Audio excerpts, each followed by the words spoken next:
Hey, is this thing on? Hey everyone, it's your boy Terry. Still my face. Yeah. Anyway, trying to keep up on my promise of not neglecting my YouTube family. So the beautiful grayish, bluish night here in downtown Irma, New Jersey. Been a bit of a hectic day. I still can't believe right there is the only black left in my mustache. Very, very Germany 1939. Yes, I'm wearing one of my 7 to 12 Beatles shirts that didn't sell at the last show. Anyway, today was prom day, so I had two young men. The prom started at 7, but the sort of festivities around the prom started around 4:30 in Cape May.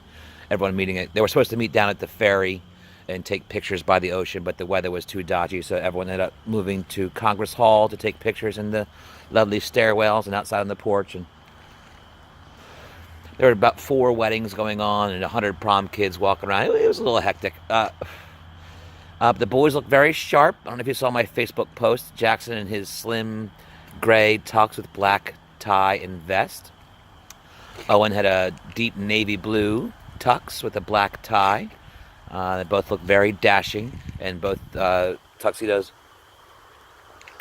matched their dates' dresses beautifully. Lots of good-looking kids down there tonight. But of course, Owen woke up at about 10:30 this morning, saying, "Dad, I'm going to hop in the shower. I'm going to get ready for the prom." I'm like, it's about 7 hours from now, right? It's like, yeah, no, I'm just going to. So you know how boys are. Jackson was actually the more relaxed one, which is kind of a surprise. He's usually the high-strung one. Actually, they're both pretty high-strung that way. They don't get it from me, I'll tell you that. But they all looked resplendent down there with their buddies. Evan Warburton and his date, Carly Eckel, both looked lovely. Quinn Doherty, I believe Cassidy McFadden was his date. Everyone just looked great. Everyone looked like $1,000,000. And 50 other kids down there. I know them all by face, but you know how I am with names. Anyway, that's it. So I'm just was outside for a few minutes, getting some air, as it's my code for fulfilling my nicotine habit. I've been hard at work on the Sherlock story.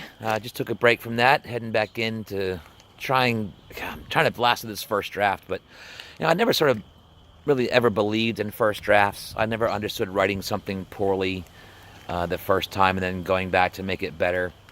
So I try to write everything right, or as right as I can the first time, then go back and edit for apostrophes and commas and stuff like that, which I'm very bad at, and thank God I have a good editor. I'm trying to crank this one out and have it ready to go in the next week or two. I never got that first draft policy, and I sort of learned that from my favorite science fiction author, a man named Orson Scott Card, who wrote one of my 3 favorite books ever, Ender's Game, which I highly recommend, and which for many years I believe was required reading for a couple branches of the military. I think most recently the Marines, on military strategy and things like that. And of course, it's about little kids in space. So of course, the Marines read it.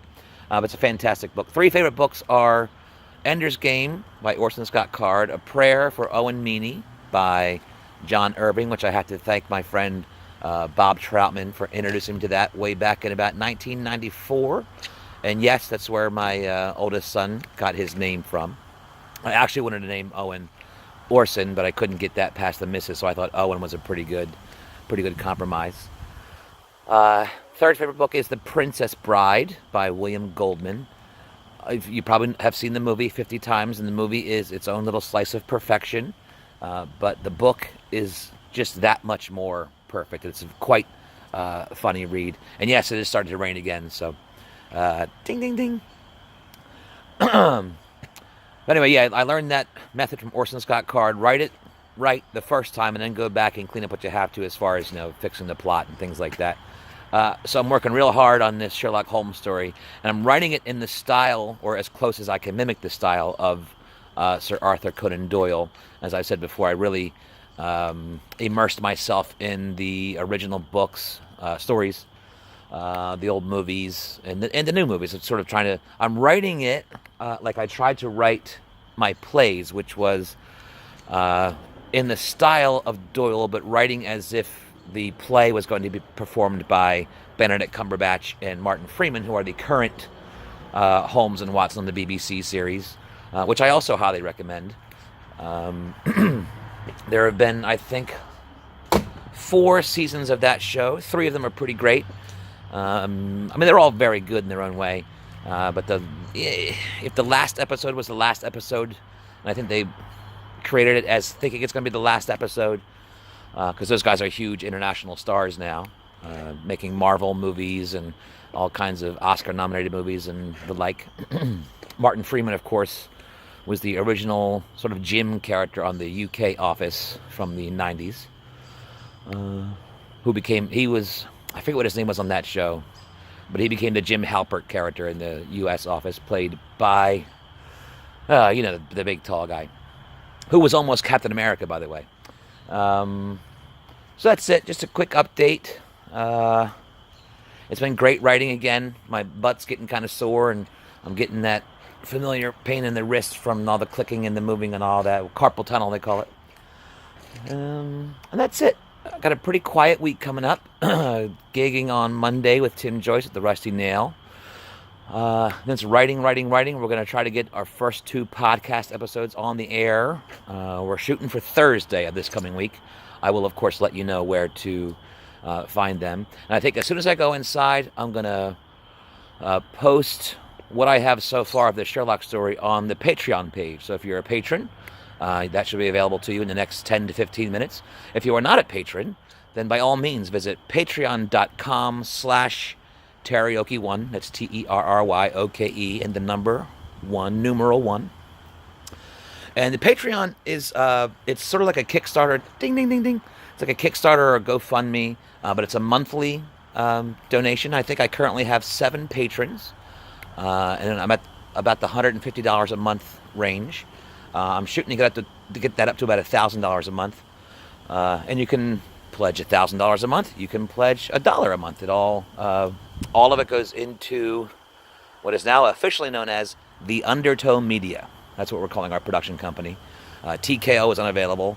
Just plain Undertow is unavailable. So we're calling it the Undertow Media. And that will be theundertowmedia.com, which will be hosting all of our podcasts. I'm in the process of building that website through a company called Squarespace. And that's it. Not a whole lot going on, but just want to keep my people abreast. Oh, the Patreon. So you go on there. There's sort of different tiers of, if you pledge this much, I'll do this. If you pledge that much, I'll do that. I haven't been real good at sticking to that. Just kind of been trying to post stuff as I create it. And I'm just going to put everything up there. If you're pledging $100 a month or $1 a month, I'm just going to put everything up there for my patrons to view. I've been putting my column up a few days before it hits publication in Cape May. Again, not sure I've done all of them. I'm a busy guy, so I need a Patreon to fund the person who's going to run my Patreon. Anyway, all that money goes back into the Undertow Media, and previous patrons have funded props and costumes for Downton Stabby, which is actually coming up in just about 2 weeks. Less than 2 weeks, oh my gosh. It has also allowed us to purchase some podcasting equipment. Those really fancy kind of microphone stands that you just screw onto a table ledge and put your microphone in. And it allowed us to purchase a little digital mixer board. So the money's all going right back into the company. And hold on.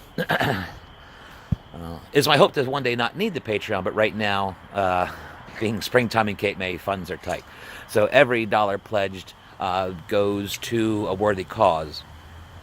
And for all of you who are patrons, again, very, very greatly appreciated. Those of you who are not, if you want to think about it, patreon.com/terryoke1. And you can put in $1, you can put in $2, you can put in $3, you can put in $1 million. Put in $1 million, I won't need it at all anymore. So that's it. There she is.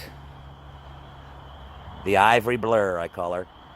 And that's it. I'm going to head back inside. I'm going to think about making a sandwich. I made $200 or so last night. I always put it in the dish when I come in. Get out of here, mosquito. I always put it in the dish when I come home, empty my pockets, drop all my money. And then magically, I go to bed about between 2 and 3 a.m. on early Saturday morning after karaoke. By the time I wake up Saturday, most of that money is magically gone. It's we have money elves in the house. I saw Rampage last week. I don't know if I talked about that yet. It's a pretty stupid movie, but as far as stupid movies go, it's 2 hours in the dark, eating popcorn, sipping on a soda. There's worse ways to spend a couple hours, especially with my boys. I love hanging out with my boys. And that's it. Subscribe. Make sure you're still subscribed. Hit the bell for notifications. Tell your friends, hey, my friend runs this stupid little YouTube channel. We're still working on getting the numbers up there to start monetizing this thing. We are going to eventually simulcast the podcast onto the YouTube. And that's it. If you are, or get out of here. If you know anyone who might be interested in advertising with us, I do have a rate sheet. It's all pretty reasonable, I think. It's X amount sort of buys the slot and covers you up to X number of clicks or listens or downloads. After that, it's so much per click. But there's also a cap amount on it. Like, you won't pay more than this. Like, we won't keep billing you for one episode forever and ever. After, I think, a month, we stop counting. And if it exceeds this maximum, that's okay. The max is the max. And we think it's a pretty fair deal. So that's it. I keep saying that's it for the night. It wasn't quite this dark when I started this darn video. I think I'll go back over here into the light for a minute. Oh, that's a pretty good light right there. I look thin in this light. Yeah, the beard is the beard is doing what it does. What else is going on that I can talk to you about? I think it's going to be Sherlock Holmes and the Devil of Jersey. I think that sounds Arthur Conan Doyle-ish. And I'm just getting to a good part, but I don't want to spoil anything. If you're a patron, I'll post the first few chapters, including the thing I'm kind of itchy about, which was introducing a well-known American character into this story that just kind of came to me as I was writing. I was like, let me see where this goes if I put this guy in there. And then you could tell me if you think it's kind of cool or if it's like a little bit, a bit of a reach. It's an actual historical figure that I'm putting into this. A few actual historical figures in this thing so far. But he's going to sort of assist, ding, ding, ding, ding, Dr. Watson and Sherlock on this adventure. Anyway, now I'm just babbling. And I'm going to go inside right now and post those first few chapters, and you can give them a read. That's not a finished product yet. But soon, it's pretty close to finish because as I've said, I'm not big on the rewriting. Anyway, have a great night. Do all the things you do, support this, click that, put money there, throw some money over there, and I think that's it. If I get a wild hair later and feel like coming out and talking some more, maybe I will. But the neighbors are all kind of in their garage having a cookout and staring at me. So, not sure how I feel about that. And next time I see you, the beard will be that much longer. Be good.